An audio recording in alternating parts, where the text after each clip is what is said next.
Toujours soupçonné, jamais inculpé. Michel Fourniret avait un alibi, un coup de fil passé depuis les Ardennes au moment de la disparition d'Estelle Mouzin. Mais voilà, en novembre dernier, son ex-épouse Monique Olivier fait voler cet alibi en éclats. Selon ses déclarations, c'est elle qui aurait passé l'appel téléphonique et non lui. Face au juge, elle accuse Michel Fourniret aurait bien tué la petite Estelle Mouzin. Il y a 6 mois, le meurtrier admettait à demi-mot son implication. Je reconnais là un être qui n'est plus là par ma faute. Une formule alambiquée, mais qui confirme les soupçons des gendarmes.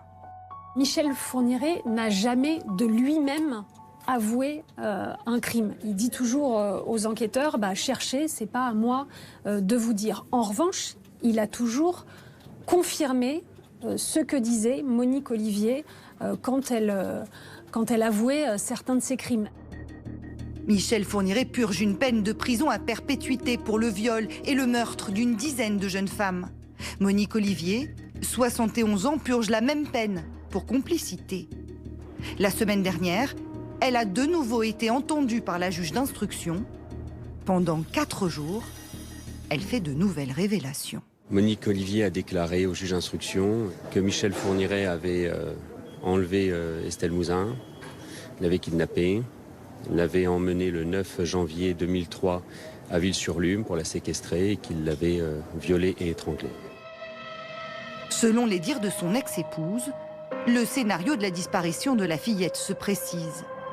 Ce 9 janvier 2003 au matin, Michel Fourniret quitte son domicile de Sarthe-Custine en Belgique. Il prend la route en direction de Paris, roule 250 km et s'arrête à Guermantes en Seine-et-Marne. C'est là qu'à 16h30 à la sortie de l'école, il kidnappe la petite Estelle Mouzin, 9 ans, alors qu'elle rentrait chez elle.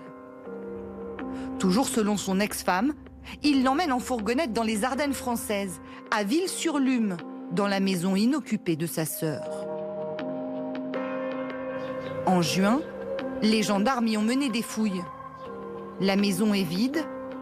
Le sol de la cave, autrefois en terre, a été recouvert d'une couche de ciment par Michel Fourniret. Rien n'est retrouvé. Mais dans le cadre d'investigations concernant d'autres crimes commis par l'ogre des Ardennes, un matelas y a été saisi en 2003. La juge ordonne de nouvelles analyses. Sur ce matelas se trouve de l'ADN d'Estelle Mouzin, un ADN partiel à 2 endroits différents. Ce qui signifie que Estelle Mouzin a été sur ce matelas-là, qu'on a son ADN, et qu'avec les aveux de Monique Olivier tels qu'ils ont été faits ce matin, on a confirmation sûre et certaine de la culpabilité de Michel Fourniret. En tout cas, c'est ce que je pense. Michel Fourniret doit être entendu à son tour mardi et mercredi. Une audition qui pourrait faire la lumière sur un mystère vieux de 17 ans.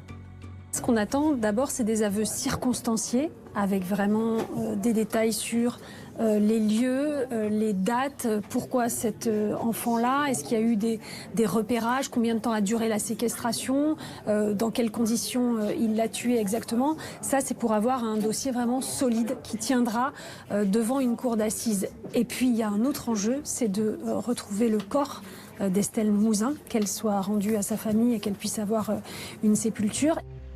Les fouilles doivent reprendre, mais âgé de 78 ans, le tueur en série souffre d'un début d'Alzheimer. Selon certains experts, Michel Fourniret pourrait ne plus être en mesure de livrer ses derniers secrets.